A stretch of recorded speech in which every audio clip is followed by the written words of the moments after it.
Joining us now, Tommy Aiello is the Vice President of Federal Affairs at the National Taxpayers Union, and Peter Earl joins us, economist at the American Institute for Economic Research. Guys, thanks so much for coming on today. All right, Tommy, for the first time since June 17th, gas is up to $4. I know it varies across the country, but this is the national average. Not so good news for drivers. What do you think is going to happen next?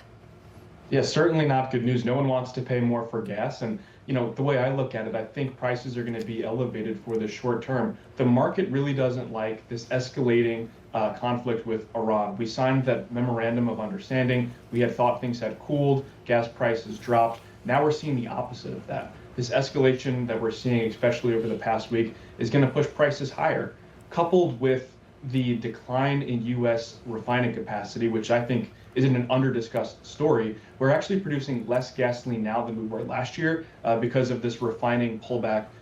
Companies have pulled back their refining abilities. That's a big deal as well. So I think we're going to see elevated prices for the short term. Peter, we're about an hour away from the stock market opening up here. We also have the breaking news of potentially another 10-day ceasefire. How do you anticipate that that's going to impact the markets today? Well, one of the things we're seeing is that the market can now reprice $15 or $20 in just a few days. Right now we have prices at about $88. They were as low as $59 at the start of the year, $65. They went over $100.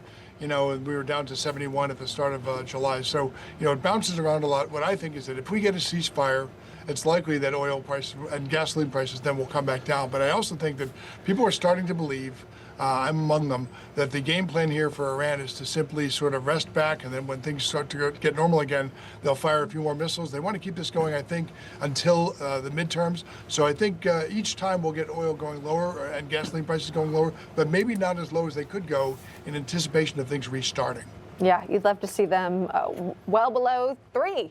Ideally, I mean, that would be so much relief for folks. We're also dealing with, obviously, maybe you guys saw the news of this contaminated lettuce, apparently. Of course you saw it. This is what everyone was talking about last week. You wanted to avoid the stomach bug that's been going around, and we thought maybe we had an idea where this was linked to. The FDA had informed Taylor Fresh Foods that one of its iceberg lettuce products from central Mexico had a confirmed positive test of this bacteria here, of this parasite. But now we're learning that the FDA apparently had made a mistake. Taylor Farms put out a statement saying it was a false positive. At the moment, the FDA has not identified a single positive product test result for the parasite. So, Tommy, I mean, now we're back to square one. We're still watching what we can and shouldn't buy from the grocery store. How's this going to impact grocers or maybe some food groups that are linked to lettuce sales?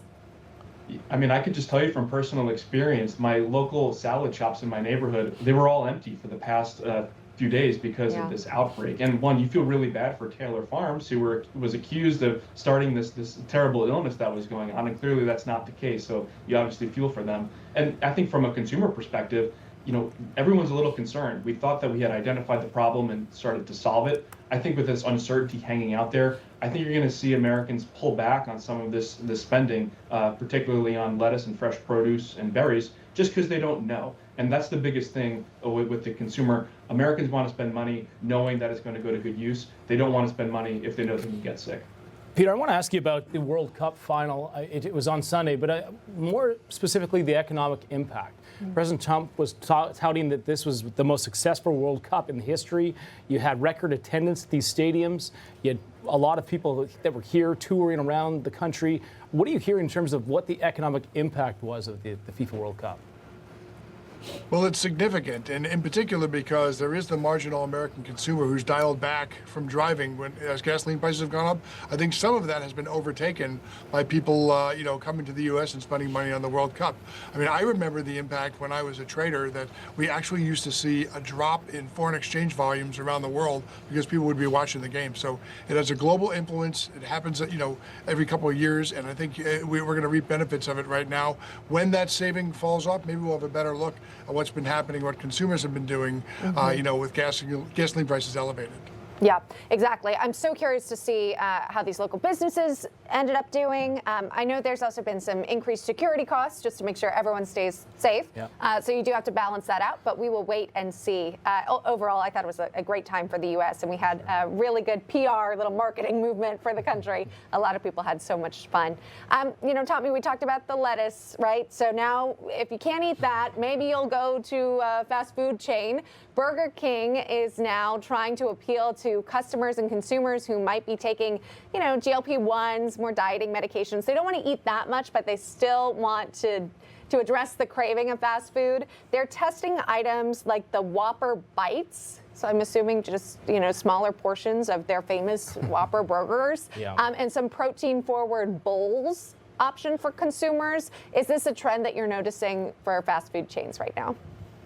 I mean, we're seeing such a significant shift in consumer sentiment right now. About 1 in 10 Americans are on weight loss drugs. So you're seeing a complete change in businesses trying to go about their business model. They can't just serve more and more and more to the American consumer. They're really they're actually having a really tough time because they have to try and address those concerns from health conscious consumers.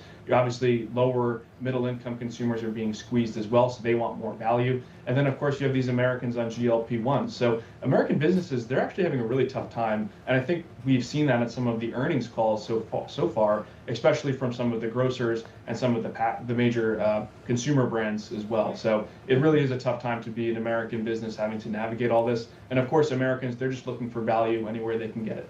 Right. And there's certainly a lot of competition in that space as well, and you see people's trending to the healthier side of things. Tommy, Peter, we got to leave it there, but great to have you both back. We appreciate it. Thank you. Thank you. Okay.